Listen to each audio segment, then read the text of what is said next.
So I talked to Jim Rogers today. Jim Rogers is an investor and an author. Jim Rogers co-founded the Quantum Fund with George Soros, one of the most successful investment funds of its kind in history.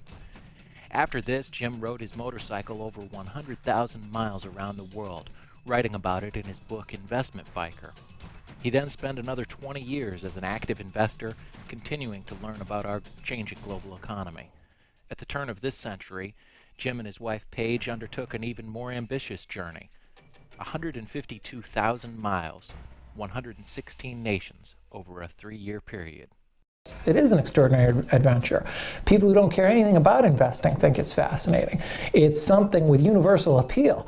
My first question to Jim Rogers is why so many Americans have astounding misconceptions about places like Dubai.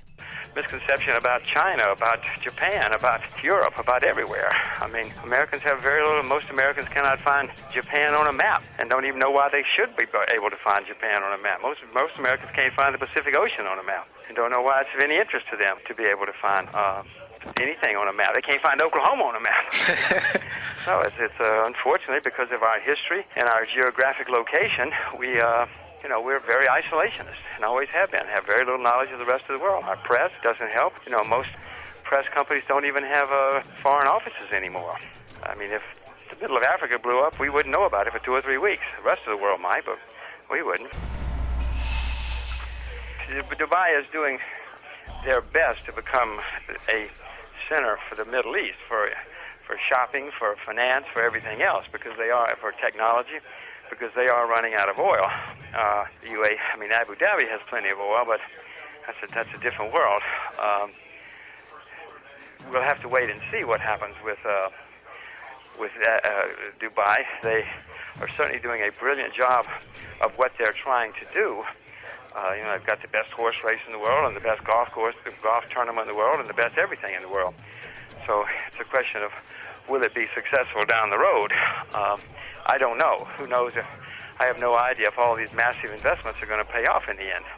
You might be a better judge of that since you've been there more recently. They're certainly investing huge amounts of money on the idea that they will become the major center in the Middle East. If it works, then clearly it'll be great. Bahrain is trying to do the same thing. Qatar is trying to do the same thing. Kuwait's trying to do the same thing. Yeah, even Saudi has King Abdullah Economic City now, and they're trying to copy it.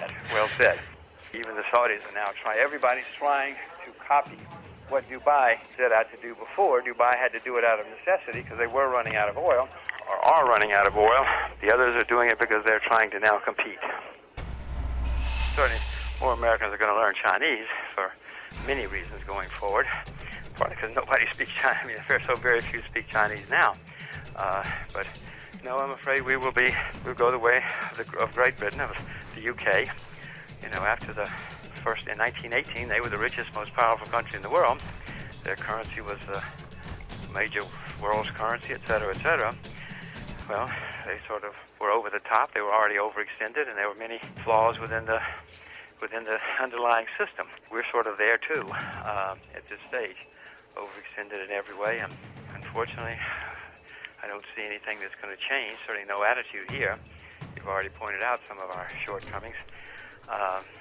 That's going to get worse, not better. Best opportunities I know are in Asia and in commodities.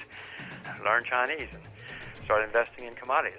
Commodities are the single best way I know to protect yourself from all the things you have come up with, your analysis, and that's where the money's going to be made in the next 10 or 15 years. If your clients don't invest in commodities, they should be. Urge your clients to get their money out of the U.S. dollar, whether that's commodities or foreign currencies or what. And also the opportunity, I told you where the opportunities are. Thanks again to Jim Rogers for his comments and thoughts. Author, investor, and traveler, Jim Rogers.